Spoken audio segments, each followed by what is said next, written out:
Nais ko lang rin po sanang ibahagi sa inyo itong naging karanasan namin ng kapatid ko.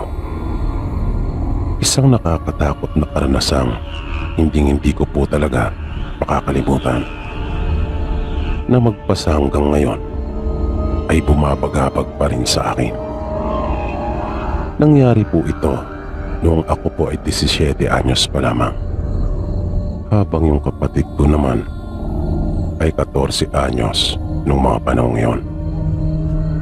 Nakiusap sa amin noon si nanay na kung maaari ay dumuon na muna kaming magkapatid sa bahay ng kanyang mga magulang, dahil nagkakalabuan sila ni tatay.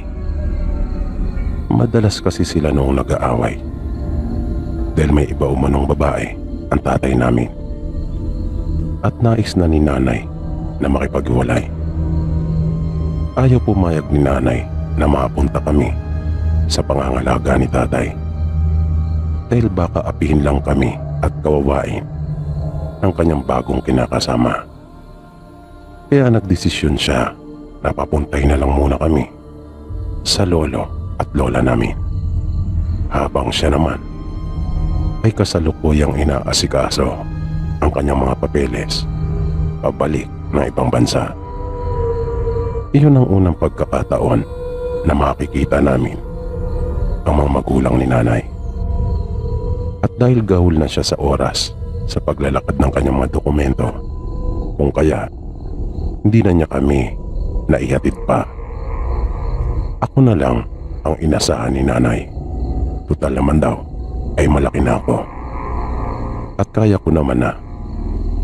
Sabi ni nanay, nakausap na niya yung kanyang mga magulang at magdadala na lang daw ang mga ito ng placard doon sa terminal ng bus kung saan kami bababa, para madali namin silang makilala. Kahit mabigat sa loob ko na magkakahiwa-hiwalay na kami, ay wala din naman akong magagawa. Naisip kong mabuti na rin yung ganon para sa kapakanan naming lahat, lalong-lalo na para kay Bunso. Kaya nang sumapit ngayong araw ng pag-alis namin, ay inihatid lang kami ni nanay sa terminal ng bus. Bumiyahe kaming dalawa ng kapatid ko papunta doon kanila lolo at lola. Yun din yung unang pagkakataon na makakarating kami sa malayong lugar. Habang bumabiyahe ay kinakausap ko si Bunso at aking ipinapaliwanag sa kanya kung bakit kailangan naming tumira kanila lola, at naunawaan naman niya. Tanggap na raw niya yung nangyari sa pamilya namin, at napansin kong palagi siya nakatingin sa labas ng bus. Kaya alam kong mabigat para sa kapatid ko yung mga nangyari. Sinasabi niya lang yon para wag akong mag-alala. Awang-awa talaga ako sa kanya. Pareho naming mahal ang aming mga magulang, kaya mahirap para sa amin yung ginawa ni tatay. Ipinagpalit niya kami at iniwanan. At para makalimot sandali sa problema ay ipinikit ko na lang muna ang aking mga mata. Yun lang ang tanging solusyon na alam ko noong mga panahon ngayon. Yun ang pinakaparaan ko para makatakas sandali sa mga problema. Ilang beses huminto yung sinasakyan naming bus. Sa bawat paghinto nito ay nagigising ako. Sumisilip ako sa labas at pagkaminsan ay nagtatanong sa konduktor kung malayo pa ba yung bababaan namin. Pinagmamasdan ko rin yung kapatid ko at napapansin kong nag-i-enjoy naman ito sa mga magagandang tanawin na kanyang nakikita. Ilang beses pa ako nakaidlip na naanakit na yung katawan ko sa mahabang pagkakaupo. Hindi ko akalaing ganun pala kalayo yung aming pupuntahan. Sa muling paghinto ng bus, pagmulat ko ay napansin kong madilim na pala. Inabutan na kami ng gabi sa biyahe. Sa bawat pasaherong bumababa ay mayroon din namang mga umaakyat. Nang muli pang huminto ang bus ay naramdaman kong may kumalapit na sa akin, yung konduktor. Sinabi niyang maaari na raw kaming bumaba pagkat narating na namin yung aming destinasyon. Kaya hinagilap ko na yung aming mga dala at tumayo na para bumaba. Nang nasa huling baitang na ako ng bus ay nakita ako kaagad yung malapad na karton kung saan nakasulat yung pangalan naming magkapatid. Kaya nagmadali kami ni Anton at amin silang pinuntahan. Hawak iyon ng isang matandang lalaki habang nasa tabi naman niya ang isang matandang babae. Sa una naming pagkikita ay medyo nailang pa kaming magkapatid dahil sa hindi kami sanay sa kanilang dalawa. Noon lang talaga namin sila nakita. Nang naglalakad na kami papunta sa parada ng tricycle at sasakay na sana, ay nakiusap ako kanila lolo at lola na kung maaari ay kumain na muna kami dahil kumakalam na ang aming mga sikmura. Sinabi naman nila sa amin na mayroon silang inihandang pagkain sa bahay. Pero gutom na talaga kami, lalong-lalo na si Anton. Panay na ang daing nito sa akin. Kung kaya, nung uli, ay napilitan na rin kaming humanap ng makakainan doon sa may paradahan. At nang makakain na kami, ay saka kami sumakay na kaagad ng tricycle. Ang buong akala ko ay malapit na yung bahay nila mula doon. Pero malayo pa yung tinakbo ng tricycle. Habang bumabiyahe ay tahimik lang kami. Nahiya kasi akong umuna ng pakikipag-usap sa kanila. At ganoon din naman ang kapatid ko. Mas tahimik pa nga ito kaysa sa akin.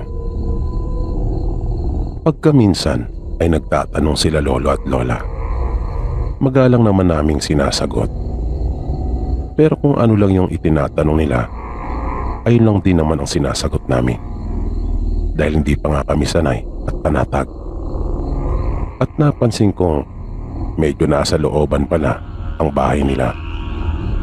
Nag-iisa lang ang bahay, kung kaya nanibago ako. Sanay kasi ako sa Maynila na nagkalat ang mga tao sa lansangan at magkakatabi lang ang mga bahay. Samantalang doon ay napakatahimik. Walang mga tao at wala rin kaming katabi. Mga hayop lang at kulisap ang tanging mong maririnig. Pero mayroon namang kuryente, kung kaya mayroon silang telebisyon na maaari naming mapanood ang magkapatid para may mapaglibangan naman kami kung sakaling kami ay mainip. Malawak yung lupa na kinatitirikan ng bahay nila lolo at lola. Malapad yung bakanting lupa sa harapan na nababakura ng kahoy. Sa magkabilang gilid naman at sa gawing likuran ay natatamnan ng maraming puno ng iba't ibang uri ng prutas. Marami ring mga halaman at bulaklak. At mayroon dong isang maliit na bahay na nakahiwalay na sa tingin ko ay isa iyong imbakan o bodega. Nung nasa loob na kami ng bahay ay napansin kaagad naming magkapatid yung malansang amoy. Nakakasuka iyon at talaga namang ang sakit sa ilong. Sinamahan nila kami sa itaas doon sa kwarto na aming tutulugan. Niyaya din nila kaming bumaba sa sala pagkatapos daw naming maiayos na yung aming mga dala. Pero tumanggi na muna kami dahil na rin sa tindi ng pagod na aming nararamdaman sa mahaba naming naging pagbiyahe. Sinabi naming matutulog na kami. Nagkatinginan silang dalawa at natigilan. Pero pumayag din sila at sinabing sige at magpahinga na raw kami. Bukas na lang daw kaming magkwentuhan at isinara ko na yung pinto. Pero bago iyon ay may napansin ako. na nakapagdulot talaga sa akin ng matinding pagtataka. Dahil natatandaan kong puting-puti na pareho ang mga buhok nila nung sunduin nila kami sa terminal ng bus. Pero bakit wala na akong nakitang puti at itim ng lahat ang mga buhok nila pareho? At hindi lang pala ako ang nakapansin noon. Matapos naming maisara yung pinto ay nag-usap kami ni Anton at napansin din niya pala ang mabilis na pagbabago ngayon. Pati na rin yung kanilang postura. Bakit parang tuwid na silang nakatatayo? Di katulad nung una namin silang nakita na bagya na nakabaluktot ang mga katawan na tumutugma naman sa paglalarawan sa kanila ni nanay. At tila nabawasan din yung mga guhit at kulubot nila sa mukha at noo na naisip namin magkapatid na hindi talaga pangkaraniwan. Kaya medyo kinabahan na kami. Bukod sa pansara ng pinto ay pinagtulungan namin ang kapatid kong itulak doon sa may pinto yung katre na higaan at saka ipinatong doon yung isang mesa. At naupo kami magkapatid sa sahig matapos naming malatagan niyon ng kumot. Ayaw naming mahiga dahil baka makatulog kami. Pagkat kung nung una ay gusto na naming matulog para makapagpahinga, nung mga oras naman na yon ay nais naming manatiling gising. Dahil sa kakaiba naming napansin sa mga magulang ni nanay. At makaraan lang ang ilang sandali ay nakarinig na kami ng mga yabag sa labas ng silid na kinaroroonan namin. Hanggang sa bumilis iyon ng bumilis. Yung yabag na tila naglalakad lang nung una ay para bang tumatakbo na nung mga sandaling iyon. Pabalik-balik. Sinabi ko kay Anton na amin pang dagdagan yung mga nakaharang sa pinto. Pinagtulungan naming buhatin ang isa pang lamiseta na nakalagay sa gilid ng katre at ipinatong din namin iyon at isinandal doon sa may pinto. At may napansin akong isang butas na naroon. Kaya sa pagnanais kong malaman kung sino'y lumilika ng mga may ingay na yabag na yon, ay dahan-dahan akong sumilip. At nagulat ako nang makita ko ang isang babae na walang anumang saplot. May balingkinitan itong pangangatawan na nagtataglay ng napakahabang buhok na halos sumayad na sa sahig. At nangingintabang katawan nito sa kung anumang likido na kanyang ipinahid. Kaya nag-alala talaga ako. Ano na ang nangyari kanila lolo at lola? Nagtaka ako kung sino ang babaeng iyon. Pero mas ikinabigla ko pa ang sunod na nangyari. Nang bigla na lang humarap yung babae. Dahil hindi ito isang karaniwang tao. At habang palayo sa pinto ng silid namin, ay gumapang ito ng mabilis na para bang isang aso. Maya-maya pa ay dalawa na silang nagpapabalik-balik.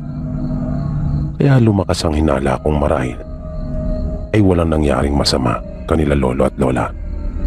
Sa halip, sila mismo yung dalawang aswang na gumagapang at nagpaparot pa rito sa harap ng pintuan ng silid namin.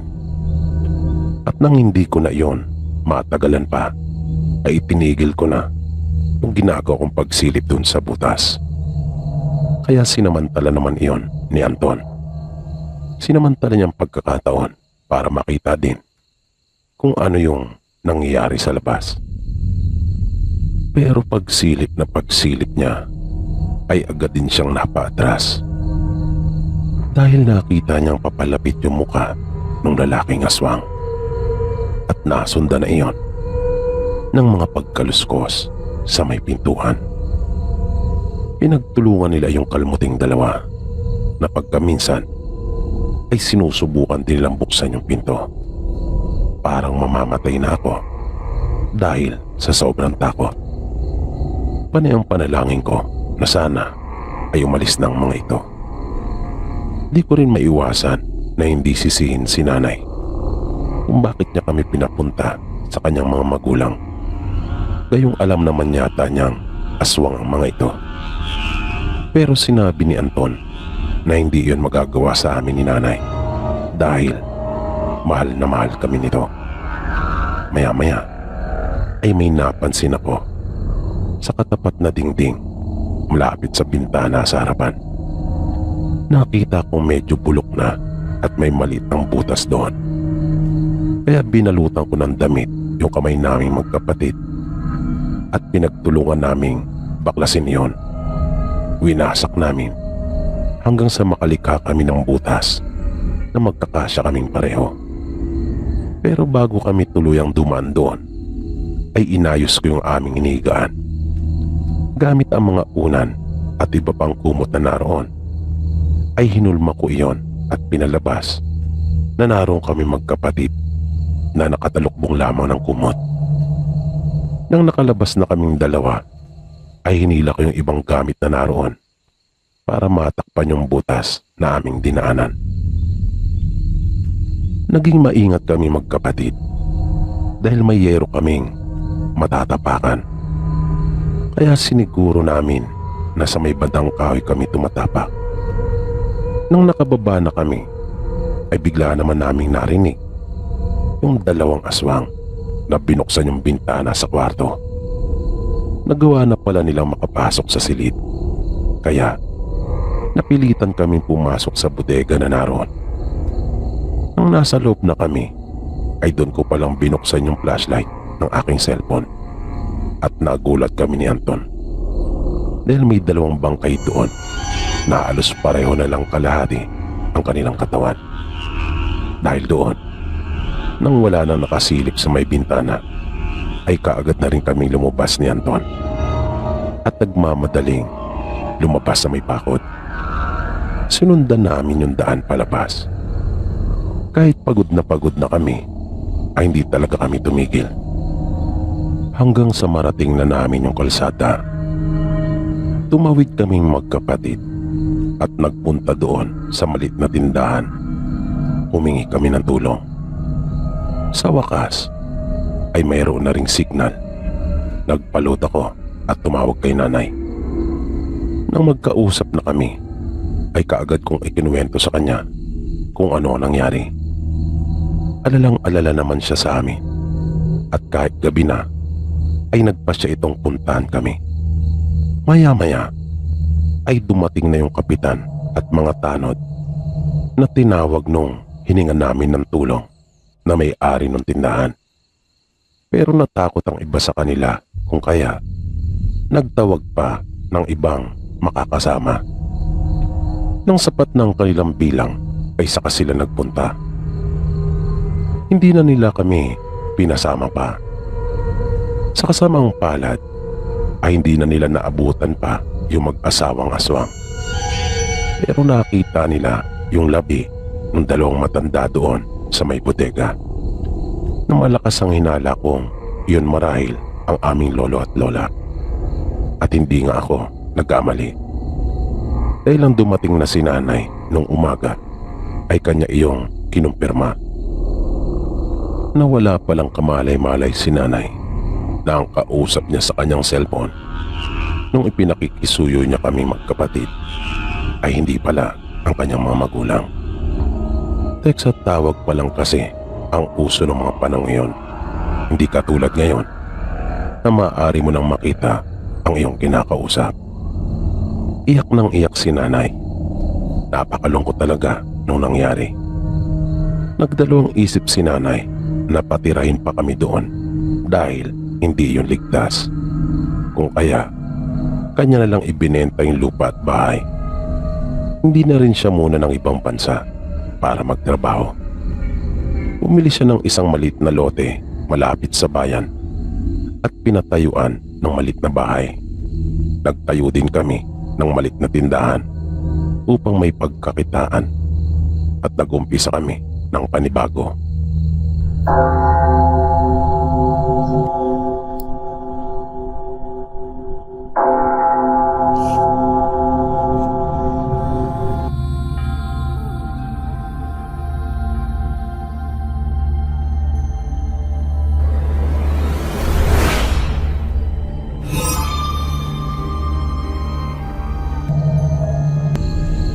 maselan po ang ibabahagi kong kwento. Naganap po ito noon sa aming probinsya. Binata pa po ako noong mga panahong iyon.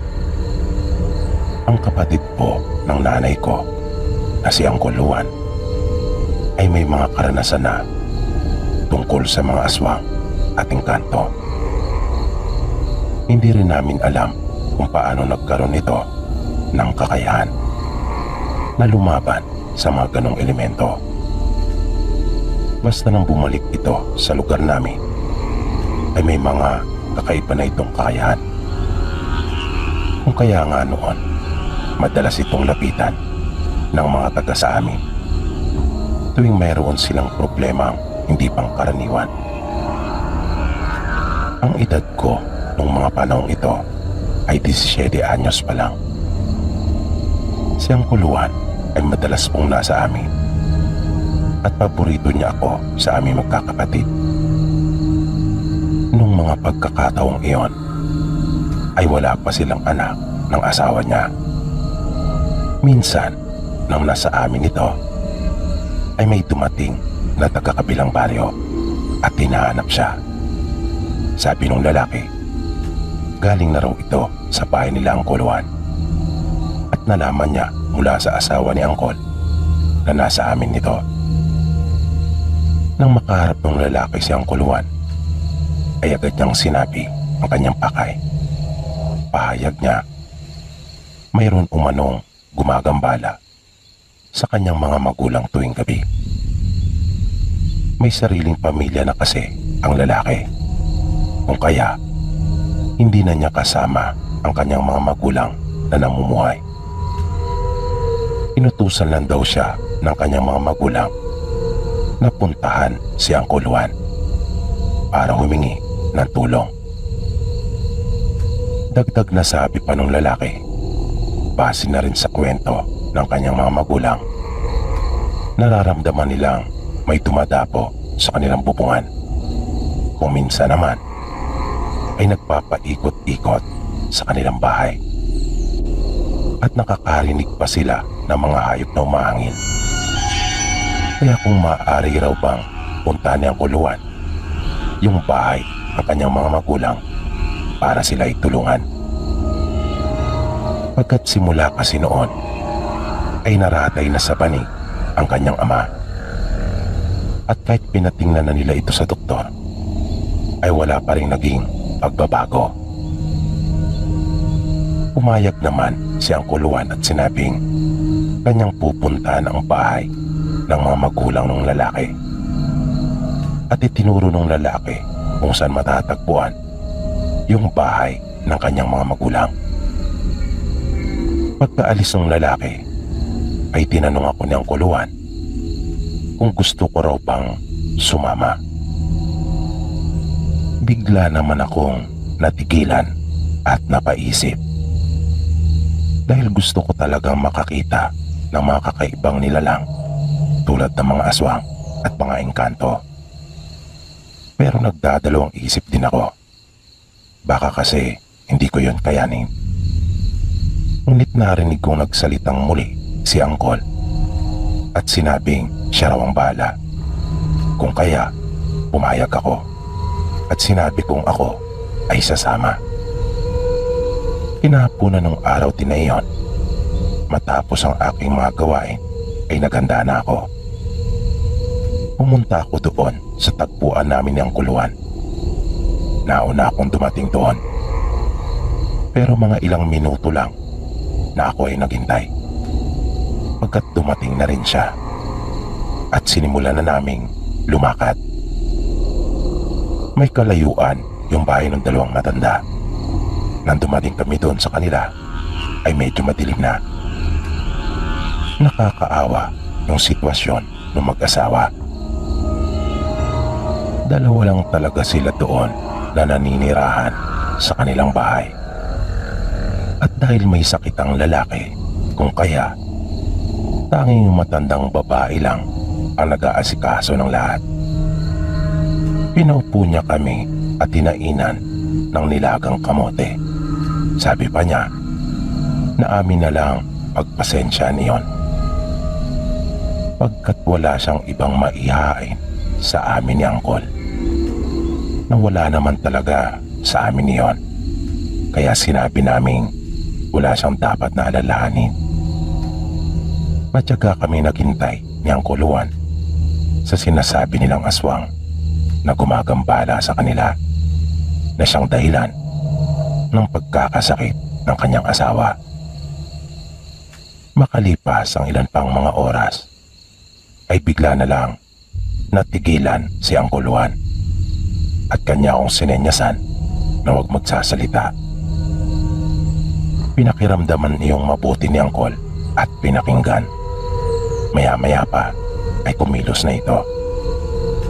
Palatandaang nariyan na nga yung aswang. Ang kaiba ni Angkol sa ibang mga manggagamot dun sa amin, bukod sa may nalalaman nito ukol sa mga ganong bagay, ay mayroon pa itong baril. At kanya nang inilabas iyon mula sa kanyang pagiliran. Binitawan niyang sandali ang kanyang baril at nakita kong dumampot siya ng lupa at kanyang kiniskis ng 2 palad.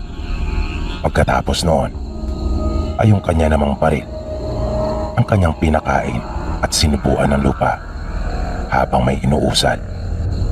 Matapos iyon ay pumwesto na ito sa isang panig ng bahay at muling nakiramdam. Di nagtagal ay dahan-dahan pa itong gumapang papasok sa silid ng matandang lalaki. Ako naman ay nanatili lamang doon sa may maliit na hagdan at kita ko ang silong, pati na rin yung harapang bahagi ng bahay. Hanggang sa nakarinig ako ng tila pamanok na kumakahig doon sa kanilang bubungan, pagkat yari lamang ito sa pawid. Kung kaya napatingin ako doon sa itaas at nakita kong nagsisimula na yung magkaroon ng butas. Nang bigla na lang akong nagulat. Nang sunod-sunod na paputukan iyon ni Angkol Juan, maging yung 2 matanda ay nagulat din. Na napasigaw pa nga yung matandang babae. At rinig na rinig talaga naming nasaktan niyon. Na bigla na lang tumalon mula sa bubungan. At nakita ko pa yung mga paa noon mula sa kinaroroonan ko. Mabilis namang kumilos si Angkol Juan at lumabas ng bahay. Kung kaya sumunod naman ako. Nakita ko pa nga yung likod nung tumatakbong aswang. Ngunit may kalayuan na ito mula sa kinatatayuan ko. Hinabol pa iyon ni Angkol Juan at muling pinaputukan. Matapos iyon ay bumalik na siya at niyaya na akong pumasok sa loob ng bahay. Sabi ni Angkol Juan, may kalalagyan na umano yung aswang, pagkat maluba yung tama noon. Sinabihan rin niya yung 2 matanda na wag nang mag-alala pa, pagkat di na sila muling gagambalain noon. Kanyang nilapitan yung matandang lalaki na nakaratay sa banig at tinabihan. Humingi siya ng 1 basong tubig sa asawa nito at nang iabot na sa kanya ay kanya iyong inusalan at pagkatapos ay ipinainom doon sa matanda. Nagpahinga lang kaming sandali at di na rin kami nagtagal pa sa kanilang bahay. Nagpaalam na kami at binaybay na namin ang daan pauwi sa bahay namin. Doon na muna natulog sa amin si Angkol Juan nung gabing iyon. Na nung naglalakad pa lang kami pauwi ay hindi ko mapigilan ang aking sarili na hindi mapalingon lagi sa aming likuran. Nag-alala kasi ako na baka mayroong sumusunod sa amin. Naisip ko kasing baka may iba pa yung kasama at kami ay tambangan para gantihan. Pero sa awa naman po ng Diyos ay narating namin ang payapa at ligtas ang amin pong tahanan. Makalipas ang ilang araw ay nakarating sa baryo namin ang ukol sa balita na namatay yung asawa nung lalaki nagpunta sa amin para hingin ng tulong ni Angkuluan. Ayon sa usap-usapan ay nagkasakit ito ng maluba. Pero may mga nagsasabing nakita daw ito ng isa nilang kababaryo ng alanganing oras na nagmamadali at tila sugatan. Nung huli ay lumutang din ang usap-usapan na ito ay isang aswang. Na ito pala ay may lihim na galit sa kanyang mga biyanan. Dahil sa pagkakalob ng mga ito ng lupa sa isang anak upang may matiran. Pagkat napalayas ang pamilya nito sa kanilang tinitiran sa Maynila nang i-demolish ang kanilang mga tahanan. Kung kaya napilitang umuwi doon sa probinsya. Yung pagbibigay na yun ng lupa ay minasama naman ng kanilang manugang. Pagkat ang nais nito ay sa kanyang asawa mapuntang lahat ng mamanahing lupa.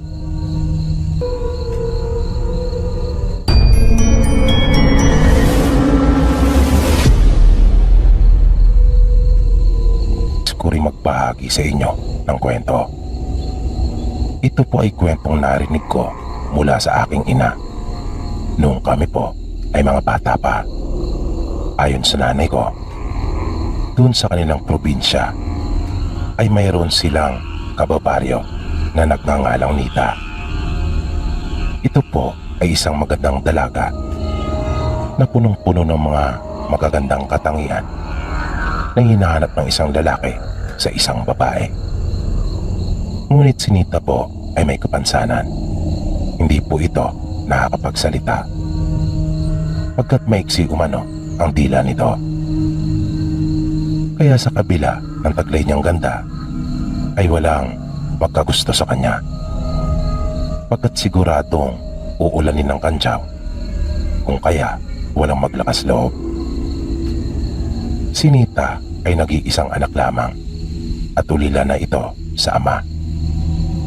Dalawa na lang silang namumuhay ng kanyang ina noong mga panahong iyon. Ang kapansin-pansin pa sa dalaga na kanyang ikinabukod tangi sa ibang kadalagahan doon sa kanilang nayon ay yung kulay ng kanyang buhok na hindi pangkaraniwan. Tuwid na tuwid ito na kulay kayumanggi na sa magkabilang gilid naman ay nagkukulay ginto. Kaya ang sino mang makakita sa kanya na hindi nakakakilala ay siguradong mabibighani talaga.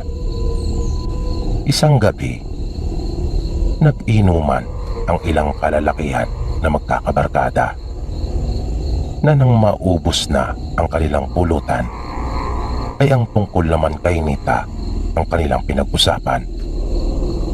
Pero ang isa sa kanila ay hindi sumasali sa kanilang pagkukwentuhan pagkat naawa siya sa dalaga at mayroon siyang lihim na pagtingin para dito. At ito ay si Conrad. Walang kamalay-malay yung dalaga sa mga masasamang pinagsasabi ng mga kaibigan ni Conrad tungkol sa kanya, na para bang siya naman ang ginawang pulutan ng mga ito. At ng mga kalulong na sa alak ay mas tumindi pa ang kanilang mga pinagsasabi na may halo na iyong kalaswaan. Kung kaya hindi na napigilan ni Conrad at kanyang sinaway ang mga kaibigan. Pero hindi nagpaawat ang mga ito. At kanila pang minasama ang pagpapaalala na iyon ni Conrad.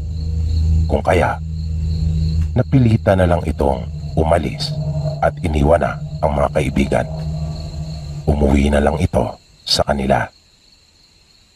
Nang sumunod na araw, ay bigla na lang kumalat ang balita ukol sa pagkamatay ng isa sa mga kaibigan ni Conrad.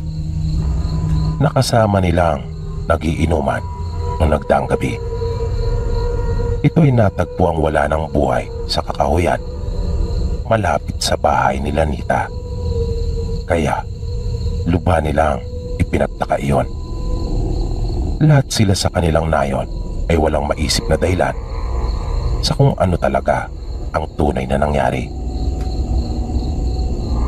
Pero kinagabihan nung araw ding iyon, isa pa sa mga kaibigan ni Conrad na si Tinoy ang nagpunta sa bahay nila at kinausap siya. Nanginginig ito sa takot at humihingi ng tulong sa kanya. Ikinuwento nito na nung matapos sila mag-inuman ay niyaya siya ni Magno na magpunta sa bahay nila Nita. Si Magno ay yung namatay nilang kaibigan at siyang nangunguna sa panlalait at pambabastos kay Nita doon sa kanilang pagkukwentuhan. Sabi ni Tinoy, ayaw niya sanang pumayag sa gustong mangyari ni Magno, ngunit mapilit daw ito.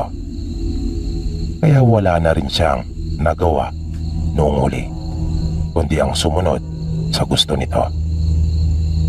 Ang buong akala niya ay gusto lang nitong makita at makausap si Nita.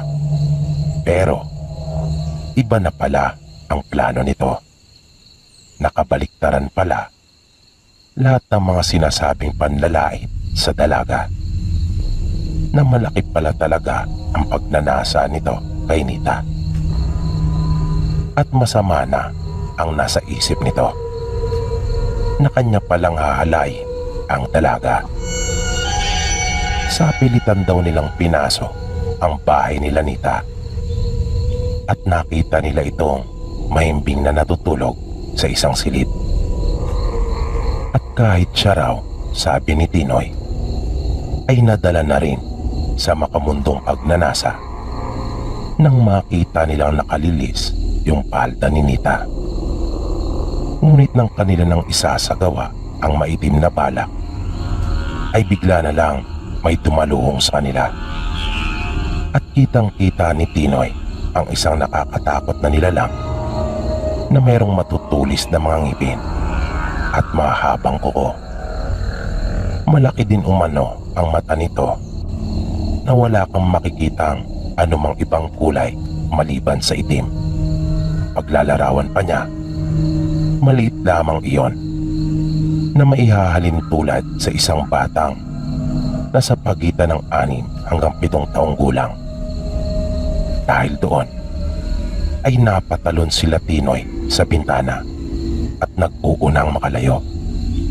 Ayon pa sa kanya, hindi na sila nagkita pa ni Magno, pagkat nagkanya-kanya na sila ng direksyon sa tindi ng kanilang pagkataranta dahil na rin sa matinding takot. Nagpunta daw ito kay Conrad para hingin ng tulong nito. Takot na takot ito pagkat baka siya naman daw ang isunod. At dahil sa kaibigan ito ni Conrad kung kaya, kanya itong sinabihan na tumuon na muna sa kanila. Ngunit makaran lang ang 2 gabi, ay umalis din ito, na nagsisigaw pa nga ng malakas habang papalayo. Sa 2 gabing nagdaan, ay madalas rin siyang nagigising dahil sa ingay ng kaibigan niyang si Tinoy, na tila pa mayroon itong nakikita at sinasabing papatayin daw siya tulad ni Magno. Hanggang sa tuluyan na ngang napaliw si Tinoy, na nakikita na nila itong nagpapakalat-kalat doon sa kanilang baryo. Isang araw ay naglakas loob na si Conrad na magpunta sa bahay nila Nita at magpaalam kung maaari pa siyang umakyat ng ligaw. Habang kausap niya ang dalaga ay naroon din ang ina nito na si Aling Dolores para ipaliwanag kay Conrad ang nais sabihin ni Nita sa kanyang mga pagsenyas. Nalaman ni Conrad na napapait na naman daw sa kanya si Nita. At kung pwede nga lang daw, ay gugustuhin rin naman niya si Conrad. Kaya nga lang ay hindi na raw pwede, pagkat may anak na ito.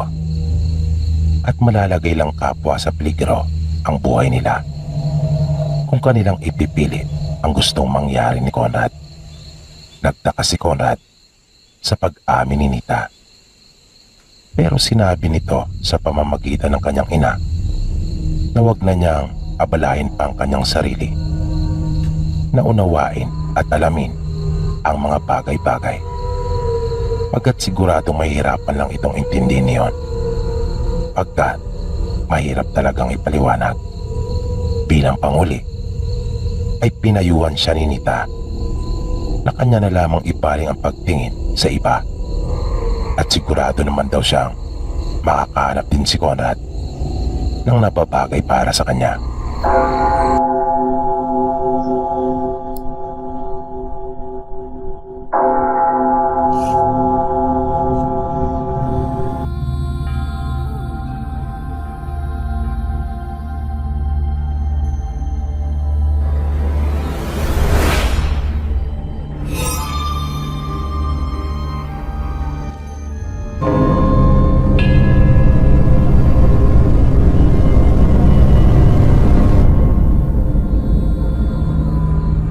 Isang gabi na napakatahimik, na tanging huni na lamang ng mga kuliglig ang maririnig, at lubanang napakadilim ng paligid, nang bigla na lamang nagkulay pula ang kalangitan at umabot sa kalupaan.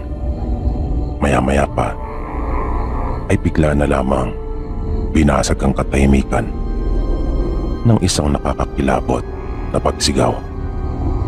Di nagtagal ay makikita ang isang babaeng humahangos at nagmamadali, na tila ba mayroong tinatakbuhan.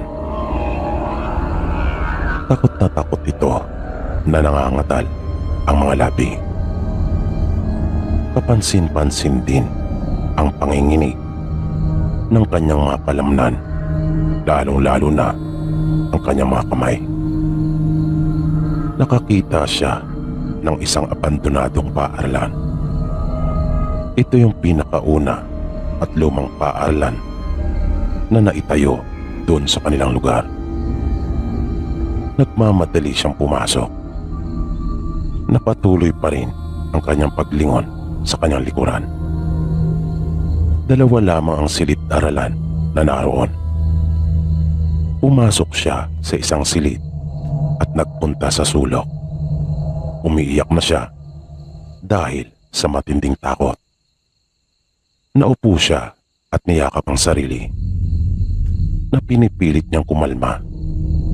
Maya-maya pa ay nakarinig na siya ng mga yabag, at kaalinsabay noon ay lumalangit-ngit din ang lumang sahig.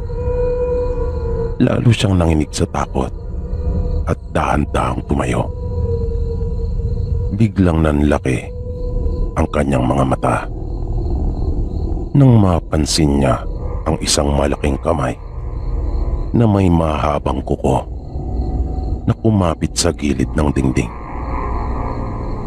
at lumitaw sa may pintuan ang isang nilalang na tadtad ng mahabang sugat ang katawan. Nanlilisik ang mga mapupulang mata nito na nangingitim pang palibot, at hindi ito kumukurap, at titik na titik talaga sa kanya. May hawak ito na isang matalas na itak. Dahan-dahan itong lumapit sa kanya habang iniaangat yung hawak. Nagmakaawa siya at unti-unti nang lumalakas yung kanyang pag-iyak, at napasigaw siya ng todo nang bigla na lang naputas yung dingding sa kanyang likuran. Lumabas mula doon ang isang kamay na nanlilimahid sa putik, at bigla siyang sinakal. Hinawakan niya iyon ng dalawang kamay at sinubukang pigilan. Pero napakalakas noon at animoy kahoy sa tigas. Nahihirapan na siyang huminga. Nagpupumigla siya pero hindi niya talaga iyon makaya. At isa pang kamay ang biglang lumusot sa kabilang panig at sumakal din sa kanya. Tuluyan na siyang nanghina at dahan-dahang dumausdos sa dingding. Tirik ang kanyang mga mata at lawit ang dila nang siya ay pumanaw. Samantala sa di kalayuan ay naroon naman sa kabilang silid ang taong lansangan na kilala sa bansag na anto. At nakita niya yung babae na hawak nito ng 2 kamay ang kanyang leeg. At kalaunan nga ay bumagsak sa sahig. Sa takot niya ay dahan-dahan siyang gumapang palabas yung kabilang silid. At nang makalabas na doon sa paaralan ay kaagad na tumakbo ng mabilis palayo. Nang sumunod na araw ng mga bandang tanghali ay natagpuan na rin ang bangkay ng babae. Ayon sa mga kaanak nito, nung nagdaang gabi pa nila ito hinahanap. Dahil nagtaka sila kung bakit hindi ito nakauwi ng kanilang bahay. Maraming tao ang nakiosyoso at isa na rito si Jeline, na habang pinagmamasdan yung mga nangyayari ay hindi mapigilan ang sariling mapangiti at mababaka sa kanyang mukha yung pakiramdam ng isang taong nakamit ang hustisya. Nanatili siya doon hanggang sa mailabas yung bangkay nung babae mula sa loob ng lumang paaralan. At di niya maiwasang magpahayag ng kanyang saloobin habang isinasakay sa sasakyan yung bangkay, na nasabi niya sa kanyang sarili na nararapat lang yung sinapit ng babae. Nang umalis na yung sasakyan, dala yung bangkay ng babae, ay umalis na rin dun sa lugar si Jeline. Pagdating niya sa kanilang bahay, ay kinuha niya ang isang manika. Pinagmasdan niya itong sandali at maya-maya pa ay pumatak na ang kanyang luha. Mahigpit niya iyong hinawakan at itinapat sa kanyang dibdib. Napatingala siya at napapikit. Para siyang nabunutan ng tinik sa dibdib. Pagkat sigurado siyang nasa impyerno na yung babae at nagdurusa. Bigla niyang naalala yung sabi sa kanya ng mangkukulam na bahala siya. Dahil alam niya na kapag dumating na ang taktang oras ng kanyang kamatayan, ay sa impyerno din ang kanyang bagsak. Yun ang naging kasunduan nila bago isinagawa yung ritual at ibinigay sa kanya yung manika. Napapuntong hininga siya pagkat hindi niya rin alam kung gaano katagal siya mabubuhay. Inisip na lang niya na habang nabubuhay ay gagawa siya ng kabutihan sa kanyang kapwa, kahit alam niyang hindi na magbabago ang kanyang kapalaran, pagkat nakatakda na siyang mapa sa impyerno.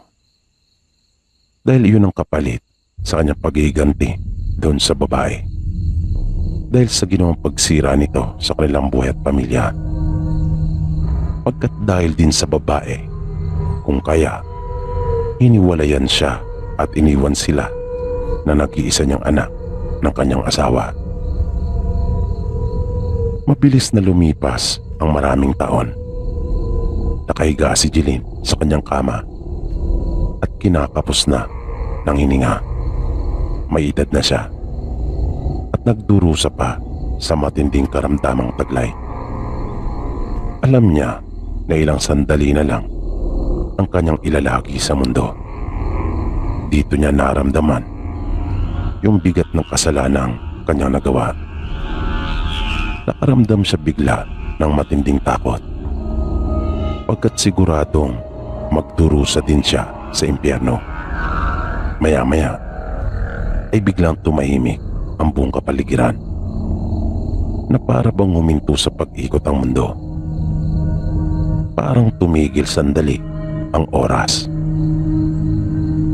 Biglang bumilis ang pagtibok ng kanyang puso. Maya-maya ay bigla siyang nakakita ng mga kamay na tumatago sa dingding. Mga kamay na may mahabang kuko at naglalakihan pa ang mga ugat. Biglang humaba ang mga iyon at dahan-dahang gumapang sa kanyang higaan. Gusto niyang gumalaw pero dahil sa kanyang karamdaman ay hindi niya magawa. Mahina na ang kanyang katawan. Nahintakutan siya ng gusto dahil sa pangitaing iyon. Bigla siyang hinawakan sa magkabila niyang kamay at paa. Mahigpit ang pagkakahawak ng mga iyon sa kanya. At kahit nahihirapang magsalita ay napaungol siya at kalaunan ay napasigaw nang biglang lumitaw ang isang babae na may nakakatakot na itsura at ayos sa kanyang harapan. Dahan-dahan itong gumapang at nang magtapat na ang kanilang muka ay biglang bumuka ang malaki nitong bibig. Humaba din ang dila nito at pumasok sa kanya. Napaiyak ang anak niyang si Robert na kanina pa pala naroon sa may pinto at nasaksiyan nito ang lahat. Pagkat hawak-hawak nito yung manika na matagal nang iniingatan ng kanyang ina. Doon niya napatunayan na totoo palang lahat ang ikinukwento nito sa kanya. Matinding pagkasindak ang kanyang naramdaman. Nanginginig ang buo niyang katawan at hindi nakagalaw sa kanyang kinatatayuan at para siyang mawawala ng malay. Pero makaraan pa ang ilang sandali ay nawala na rin ang mga iyon at naiwan ang kanyang ina sa higaan nito na wala ng buhay. Namatay ito na dilat ang mga mata na ang muka ay kababakasan ng matinding takot.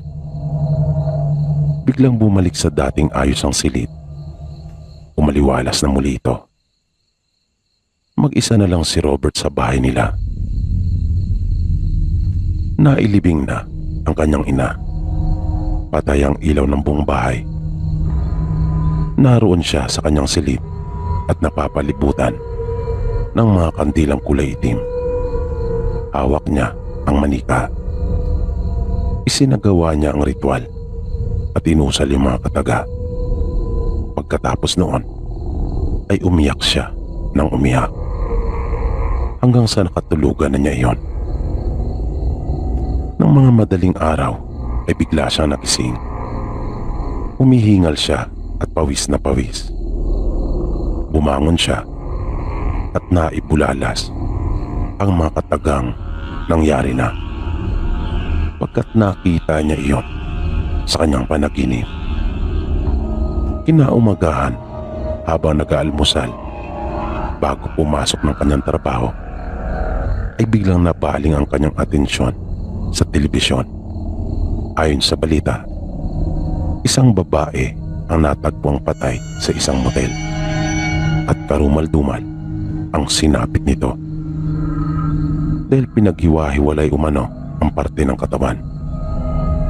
Itinanggi naman ng nobyo nito ang krimen at para itong wala sa kanyang sarili na sinabing narinig na lang niya ang kanyang nobya na sumisigaw ng ubod lakas kung kaya siya ay nagising at nakita niya na lang na natanggal at kusang humiwalay ang mga parte ng katawan nito pati na ang ulo. Ayon pa sa balita, hinala ng otoridad ay gumagamit ang lalaki ng ipinagbabawal na gamot. Biglang tumulo ang luha ni Robert. Pero kasabay noon ay napatiimbagang siya. At nasabing bagay lang sa kanila ang nangyari dahil mga hayop sila. At kanya pang naipukpok ang kamay sa mesa. Dahil dati niyang nobya yung babae at ipinagpalit siya nito dun sa lalaki pagkat na ibibigay nito ang lahat ng gusto. Dahil isa itong tulak, hindi na pumasok sa trabaho si Robert nung araw na iyon. Dahil kahit hindi niya aminin, ay masakit din sa kanya na mawala ang dating nobya. Pero mas mabuti na umano iyon kesa mapunta pa ito sa iba. Mugto na ang kanyang mata sa kakaiyak. Naalala din niya yung nangyari sa kanyang ina. Bigla siyang natawa. Pero halata pa rin ang takot sa kanya. Alam niya sa kanyang sarili na sasapitin din niya yung kanyang nasaksihan. Kinuha niya yung manika. Hindi niya alam kung dapat ba siya magpasalamat o magsisi dahil napunta sa kanya iyon. Bumalik tuloy sa alaala niya yung mga tagpo kung saan pinapangaralan siya ng kanyang ina at ibinigay sa kanya yung manika. Sabi pa nito, ang sino mang mang-aapi sa kanya ay tiyak na mapaparusahan. Kaya walang sino man ang makakaligtas kapag ginawan si Robert ng masama. Lumaki nga si Robert sa galit at paghihiganti dahil na rin sa kanyang ina.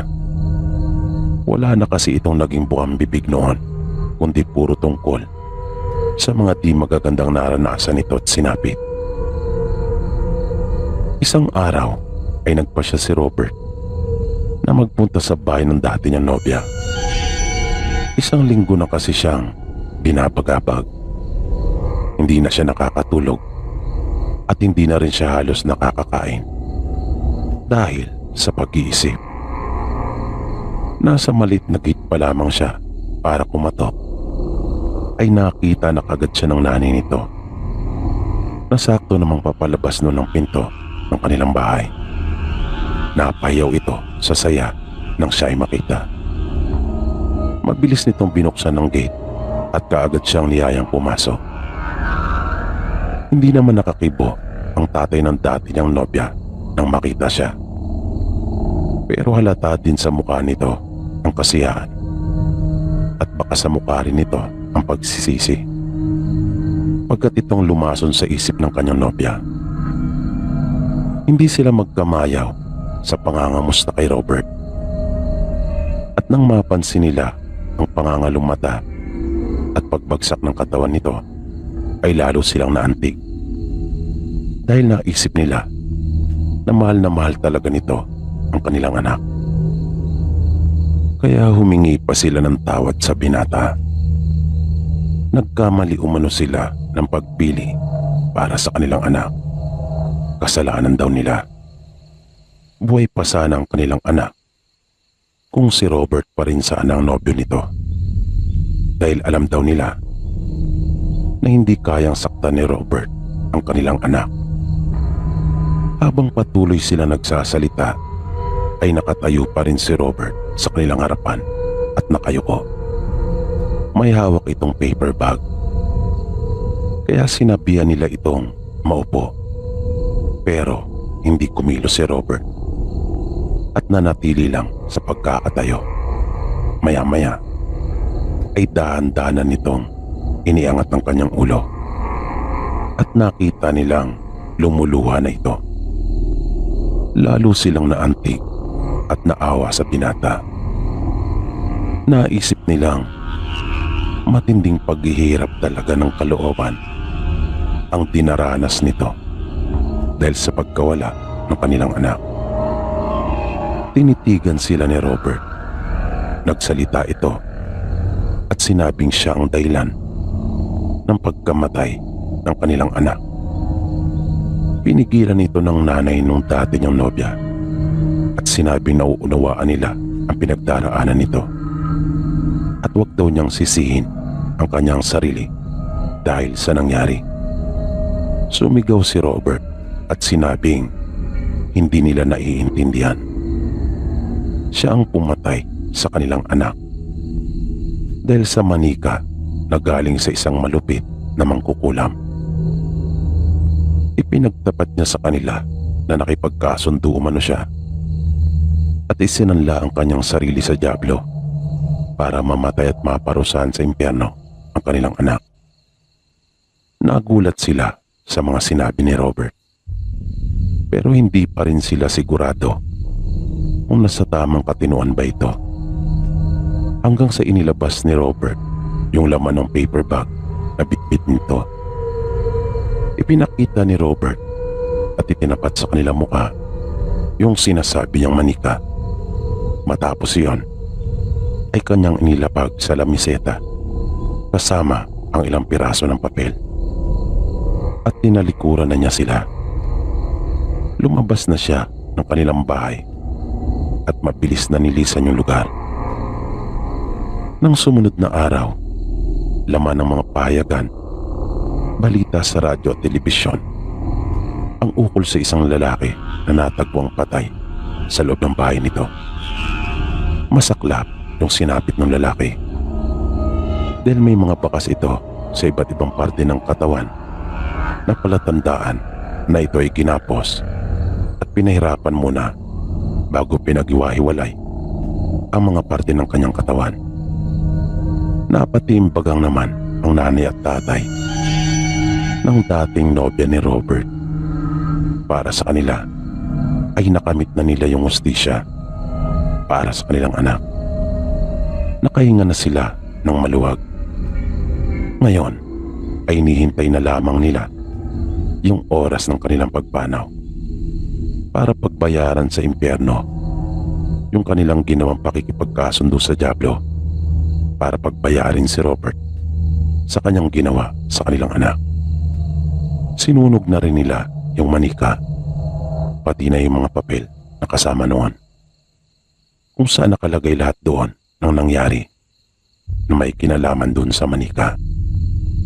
Magmula sa kwento ng nanay ni Robert hanggang sa mga kwento nito mismo,